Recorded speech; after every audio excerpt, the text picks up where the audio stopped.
Françoise Orban, la première chose pour connaître son pays, sa région, c'est d'arpenter le territoire, c'est de s'orienter dans l'espace. Oui, c'est pour ça que cette première émission, nous avons voulu la consacrer largement à l'observation des paysages wallons, tant ruraux que urbains. Nous compléterons ensuite l'observation de ces paysages par quelques informations sur la population de la Wallonie ainsi que sur son infrastructure. Bien sûr, en une vingtaine de minutes d'émission, on ne peut pas faire le tour de la géographie de la Wallonie, donc nous avons dû porter des choix. Nous avons donné priorité à une méthodologie rigoureuse de l'observation des paysages. Nous avons également donné priorité à une analyse rigoureuse de cette observation pour que l'on puisse, au terme de cette observation et au terme de son enrichissement par des éléments de population et d'infrastructure, pour que l'on puisse arriver à construire un modèle d'organisation de l'espace wallon. Modèle sur lequel on s'interrogera et sur lequel pourront venir s'articuler des réflexions d'autres disciplines. Eh bien d'abord, si on observait les paysages. Oui.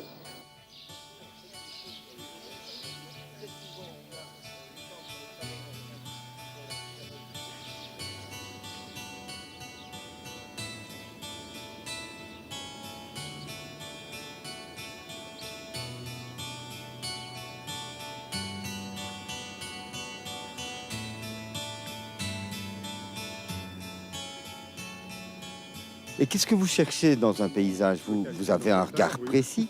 Mais nous, les géographes, dans le paysage, nous cherchons surtout à identifier les éléments qui vont nous permettre de caractériser un lieu. Un lieu, c'est ce petit espace dont le paysage nous donne une image. Ça veut dire qu'on va chercher dans un paysage rural un certain nombre d'informations qui vont nous permettre de décrire l'organisation de l'espace d'un lieu rural.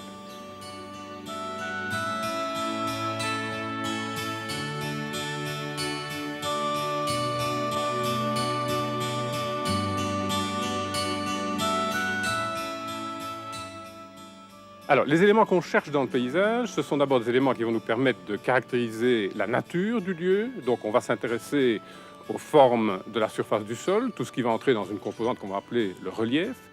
On va chercher des informations sur toutes les eaux qui s'écoulent à la surface du sol, ce qui définira la composante hydrographie. On va ensuite s'intéresser, bien sûr, à tout ce qui couvre la surface du sol. Les cultures, par exemple. Voilà, les cultures, mais aussi les prairies, les bois, c'est-à-dire tout l'ensemble des terres agricoles, mais aussi les bois et les forêts qui ont joué un rôle très très important dans la survie des communautés villageoises.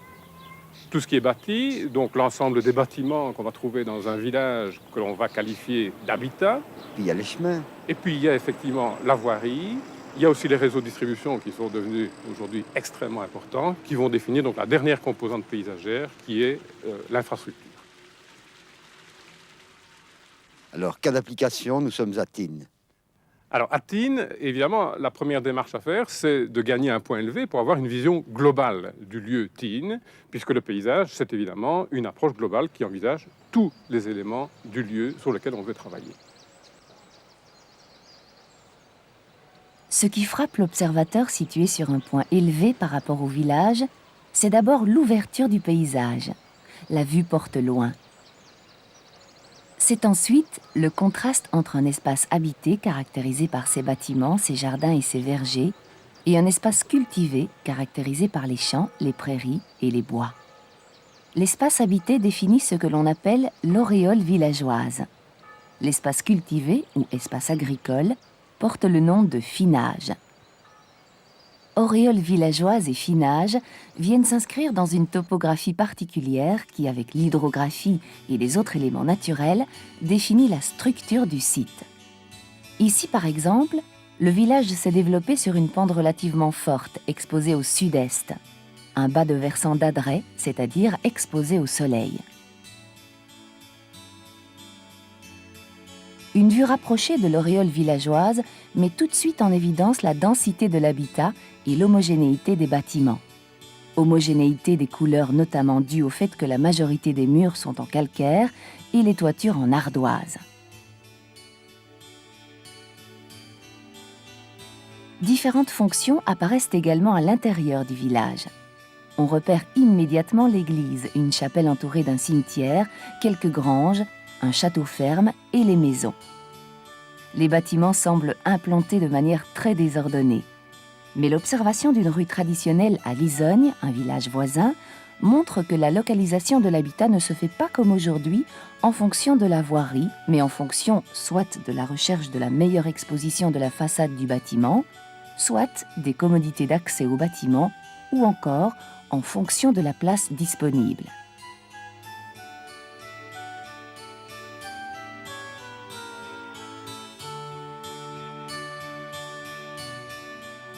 À l'intérieur du village, différentes générations de bâtiments coexistent. Le plus grand nombre date cependant de la deuxième moitié du XIXe siècle, qui correspond pour la majorité de nos villages au maximum d'occupation. Une prise de recul par rapport à l'auréole villageoise permet de découvrir les caractéristiques du finage. La distribution des prairies, des champs et des bois se fait de la manière suivante. Autour de l'auréole apparaît une ceinture continue de prairies, ensuite apparaît surtout vers la ligne d'horizon une ceinture de champs, et enfin sur les sommets, quelques bois isolés.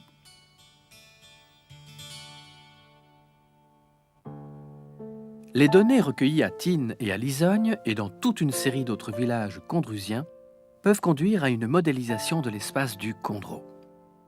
On constate alors que la majorité des auréoles villageoises sont groupées en villages étirés, tantôt en haut, tantôt en bas, des versants bien exposés. Les finages partagent en proportion égale cultures sur sol bien drainé et prairies sur fond humide, laissant les bois aux terres incultes. Les finages et les auréoles villageoises s'inscrivent dans des sites vallonnés qui font alterner crêtes gréseuses et dépressions calcaires. Ils présentent une structure centre-périphérie dans laquelle le village laisse place à une couronne de prairies, puis de champs, puis de bois. Ainsi, les paysages sont la trace que l'homme imprime dans l'espace qu'il occupe. Ce sont les comportements spatiaux des sociétés qui donnent au paysage sa couleur locale. Mais que peut-il en être dans d'autres régions de la Wallonie ?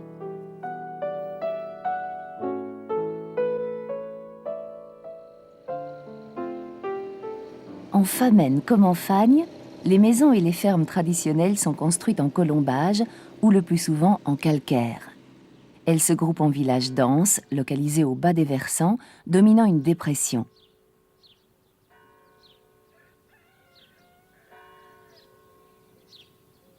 La Fagne, à l'ouest de la Meuse, et la Famenne, à l'est, constituent en effet une vaste zone dépressionnaire entre le Condro au nord et l'Ardenne au sud. Les bois, encore bien présents dans les finages, occupent les terrains incultes. Les herbages sont dominants dans la dépression schisteuse, alors que les champs sont cantonnés sur les sols calcaires du sud de la région.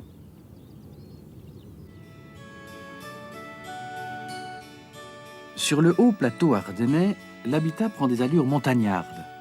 Les maisons trapues et profondes sont dotées de murs épais et de toits en faible pente pour retenir la neige comme isolant du froid en hiver. Les villages, densément bâtis, épousent la topographie des vallons dans lesquels ils se sont implantés. Ils évitent les sommets trop exposés et les fonds de vallée trop humides. Dans les finages, la forêt domine, surtout depuis qu'au XIXe siècle, les résineux sont venus recoloniser les landes et les bruyères. L'agriculture ne subsiste plus que ça et là, dans les villages du plateau. Dans les grandes vallées, les villages se sont transformés en stations de villégiature, vivant au rythme saisonnier du tourisme.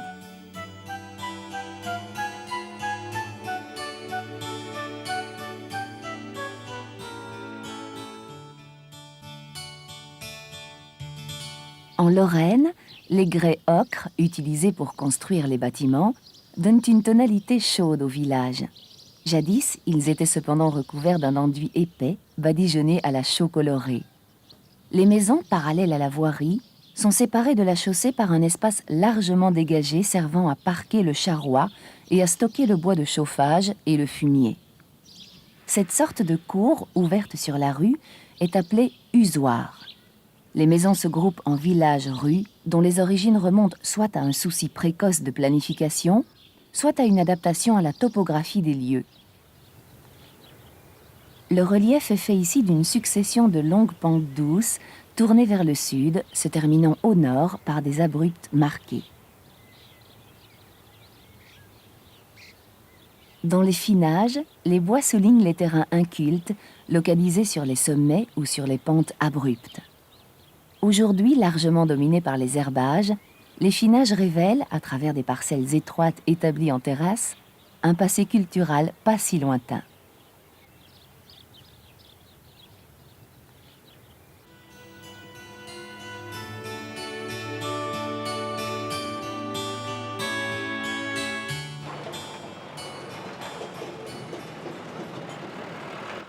Les grosses fermes à cours fermés, les censes wallonnes, sont l'emblème des bas plateaux limoneux. Les sols fertiles et facilement labourables de cette région ont favorisé, très tôt, l'établissement de grands domaines agricoles dont les censes sont les héritières. Isolées dans les finages, elles sont le siège de grandes exploitations qui concentrent aujourd'hui l'essentiel de l'activité agricole de la région. Elles restent néanmoins exceptionnelles. La majorité de la population vit dans de gros villages dont les alignements au bas des versants des vallées soulignent les axes du réseau hydrographique. Les auréoles villageoises, fortement arborées, contrastent avec la nudité des finages où la vue n'est arrêtée par aucun écran végétal. Le paysage est typiquement celui de l'open field ou paysage ouvert, voué ici principalement aux cultures céréalières et industrielles.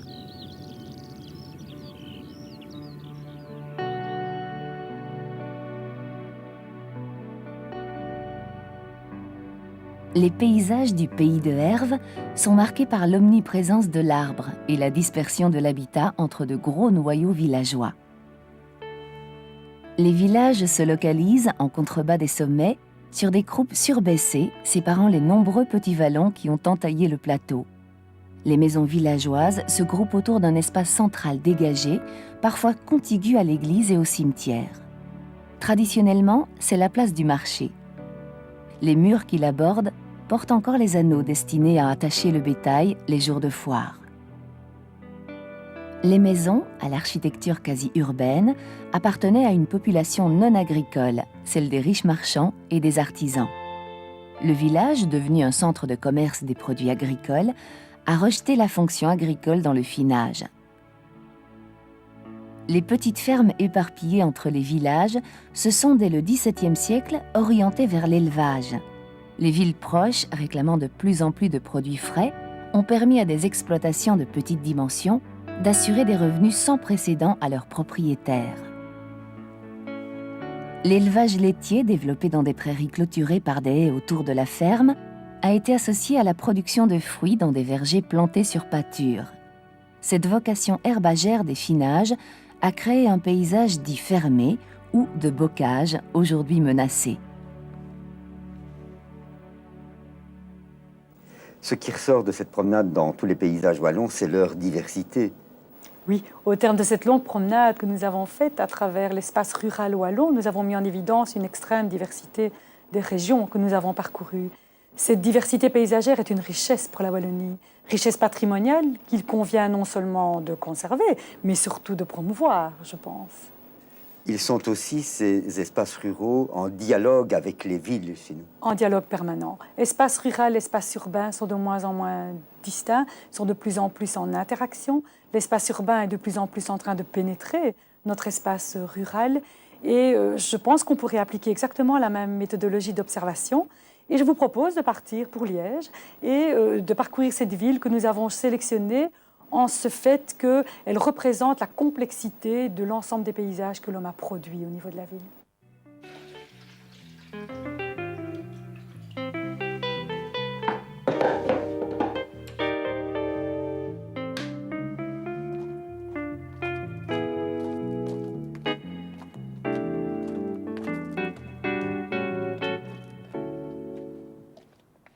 Nicole Mailly, vous faites tous les jours la navette de Mépré à Liège. On va, si vous voulez bien, découvrir votre paysage en découvrant votre route. Alors, en sortant d'ici, on arrive dans le village et il y a des maisons qui sont maintenant des maisons d'habitation qui sont manifestement d'anciennes fermes.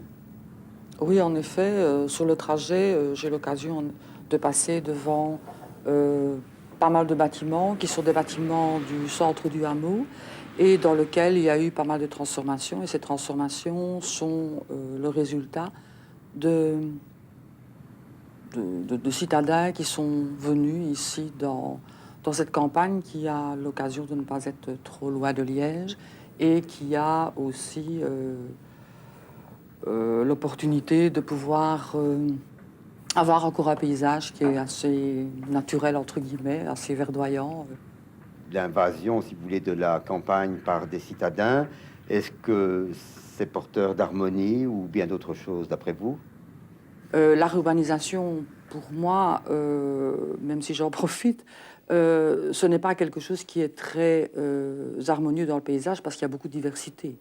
Et il y a aussi, surtout, je crois, un conflit d'intérêts entre des producteurs de paysages. Pour moi, la urbanisation serait plus ça.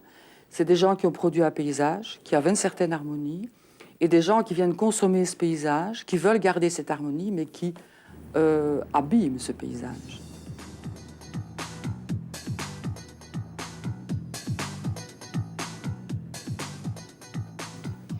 Et alors, quand on se rapproche de la ville, on voit d'abord le paysage, le somptueux paysage avec la vieille ville, les entreprises et l'habitat agglutiné autour des entreprises. Depuis combien de temps ça? Je veux dire que toute la partie amont de Liège s'est principalement urbanisée à partir de la révolution industrielle, puisque Cockerill a repris le château de Seraing, qui était l'ancienne résidence d'été des princes-évêques, et a installé là ses entreprises. Donc, tous les ouvriers, tous les employés qui ont travaillé à Cockerill, et Dieu sait s'ils étaient nombreux à un certain moment, se sont évidemment localisés tout près de l'entreprise, puisqu'à ce moment-là, les moyens de communication, l'accessibilité étaient nettement moins grands, donc il fallait habiter tout près du lieu de travail. Alors, si beaucoup de gens se sont retirés de la ville, il a fallu qu'ils puissent y pénétrer en voiture. C'est grâce à l'automobile que cela a pu se faire. Et donc, le prix à payer, ça a été des grandes percées, des larges trouées dans le tissu citadin. C'est vrai que vers les années 60, on voulait que la voiture arrive au centre-ville. Et comme c'était la pleine expansion de la circulation par l'automobile, au détriment d'ailleurs des transports en commun, on a voulu faire des pénétrantes urbaines et on peut remarquer quand on regarde la carte de Liège qu'il y a pas mal de pénétrantes. Les premières pénétrantes qui ont été faites ont été faites sur les quais de Meuse, ce qui est mon chemin habituel pour aller à mon endroit de travail. Et il y a comme ça d'autres pénétrantes qui ont été faites mais qui ont été stoppées. Donc à l'heure actuelle, on revient vers un urbanisme plus piétonnier et moins voué à la voiture. Nous voilà au cœur de la ville, qui date du Moyen-Âge. Est-ce que c'est encore le cœur de Liège, ici? Sentimentalement, c'est encore le cœur de Liège, parce que en tant que Liégeois, je crois qu'on s'y retrouve quand on se trouve situé entre la place Saint-Lambert, le Palais, la cité administrative, la Violette et le Perron, et certaines églises qui sont quand même emblématiques de la ville, par exemple l'église Saint-Barthélemy, dans laquelle il y a les fonts baptismaux. Et je crois que si même ce n'est pas le cœur économique, ça reste le cœur culturel et le cœur historique. Au fond, le voyage quotidien d'un after traverse le développement de la ville de Liège. Ah, tout à fait. La balade que nous venons de faire, c'est comme si on faisait une coupe à travers l'agglomération.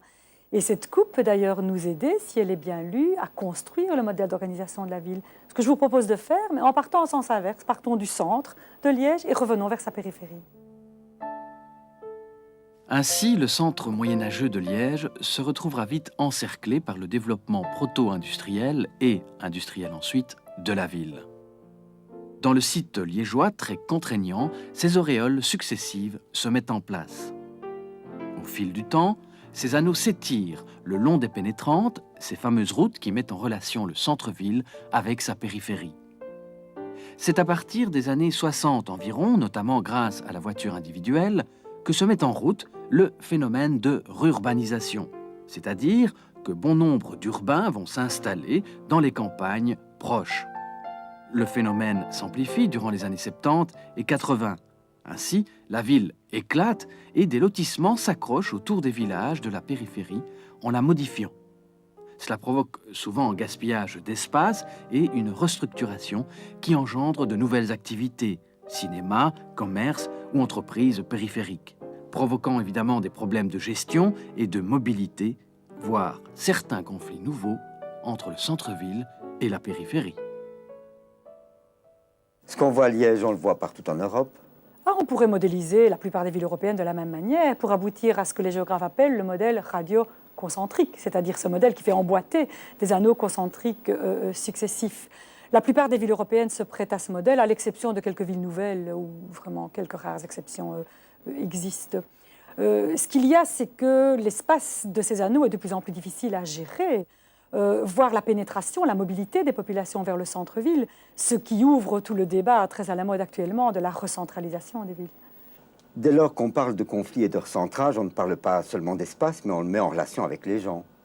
Bien sûr, l'espace rural, l'espace urbain, tous trois s'articulent pour construire cette identité wallonne dont nous cherchons justement aujourd'hui à identifier la consistance. Et il est nécessaire d'adjoindre des éléments d'information relatifs à la population wallonne, relatifs à l'infrastructure wallonne, pour arriver progressivement à construire ce modèle global d'organisation spatiale de la Wallonie que j'annonçais en début d'émission.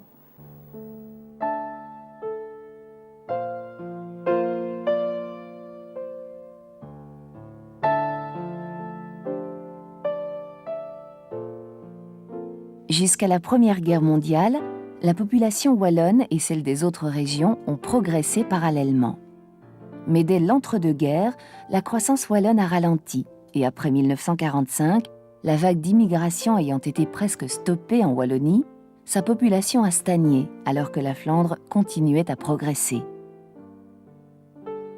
La Wallonie s'est arrêtée à 3 300 000 résidents pour 6 millions en Flandre, chiffre arrondi, et les prévisions maintiennent cette proportion. En ne croissant plus, la population wallonne a aussi vieilli. Mais la situation change. Elle se rajeunit davantage que la population flamande. Ce rajeunissement se marque surtout sur le nouvel axe wallon nord-sud, où cependant la population est moins dense qu'en Hainaut et à Liège.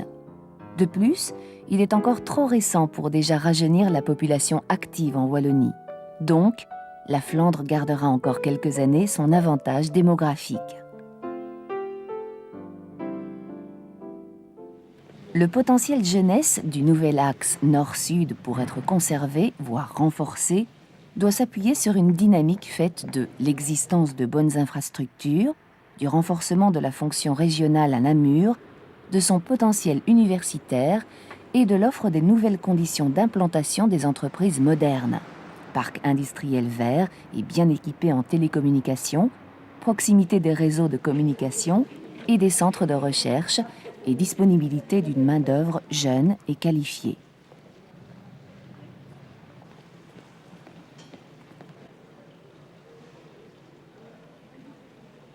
Population, infrastructures, parcs d'entreprises, services impriment à la Wallonie une nouvelle dynamique au sein de l'espace national. Espace de nœuds que sont les villes, espace de liaison que sont les communications au sens large, espace dit réseau d'interrelation. La Wallonie apparaît donc globalement comme recentrée autour de sa nouvelle capitale planifiée qui est Namur, qui est à l'intersection de deux grands axes orthogonaux, c'est-à-dire en croix. D'abord l'axe ancien, est-ouest, Hainaut-Liège, ou dorsale wallonne, qui s'est créé sur les anciens facteurs d'implantation des entreprises, comme la présence de capitaux, de matériaux bruts, de main-d'œuvre et de voies de communication. Ensuite, l'axe nouveau nord-sud, qui se définit peut-être plus par ce qu'il relie, les Pays-Bas, Bruxelles, Luxembourg à Strasbourg et Italie du Nord, que par ce qu'il est. Il est davantage rurbanisé qu'à proprement parler urbanisé, c'est-à-dire qu'il égrène des PME œuvrant pour une bonne part dans des activités nouvelles et qu'il essaime en vastes espaces résidentiels. Cette dynamique est évidente en Brabant wallon grâce à l'extension de Bruxelles. Ces deux axes croisés, antagonistes ou complémentaires, c'est selon, s'inscrivent dans la nouvelle dynamique de l'espace européen en construction.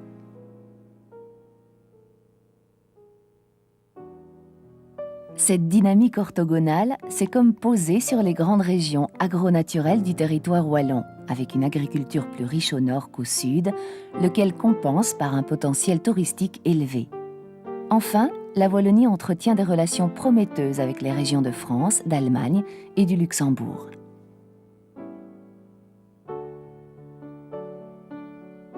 Replacée dans l'espace européen, cette vision globale du modèle d'organisation spatiale de la Wallonie s'articule au cœur même de ce que le centre de recherche français, la DATAR, a baptisé la banane européenne, vaste tissu d'agglomération où bat le cœur de l'Europe depuis le berceau de la révolution industrielle en Angleterre jusqu'au nouveau sud à connotation high-tech qui s'étale du nord italien le long du sud français vers la côte est espagnole.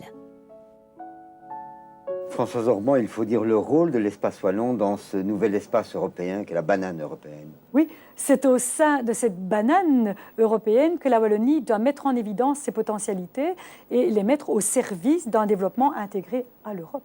De l'analyse que vous avez faite, quelles nouvelles dynamiques, quels nouveaux équilibres peuvent apparaître en Wallonie?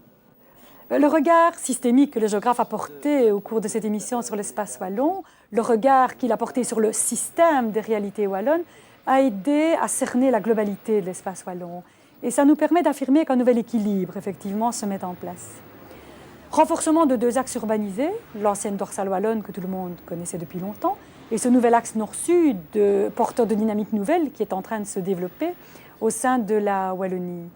Ces axes sont en relation étroite avec l'espace rural sur lequel ils se surimpose, espace rural bien menacé, faut-il le rappeler, par une urbanisation très envahissante, espace rural en mutation par la reconquête forestière des sols fragiles, espace rural obligé de se soumettre aussi à travers sa production agricole massive et mécanisée, se soumettre aux exigences de la politique européenne. Et puis il y a le rajeunissement de la population. Oui. Parallèlement à toute cette analyse de l'espace, nous avons, avec l'analyse de la population, à bousculer les stéréotypes anciens. La population wallonne se rajeunit, elle rajeunit sa structure, c'est évident, mais essentiellement le long de l'axe nord-sud. Ce qui signifie pas nécessairement dans sa partie la plus densément peuplée. D'où l'extrême attention qu'il faut continuer à porter à la gestion de l'héritage du passé. Enfin, je dirais que l'analyse de l'infrastructure et l'analyse rapide que nous avons faite du réseau urbain wallon plaide en faveur d'une véritable politique pour une dynamique orthogonale wallonne.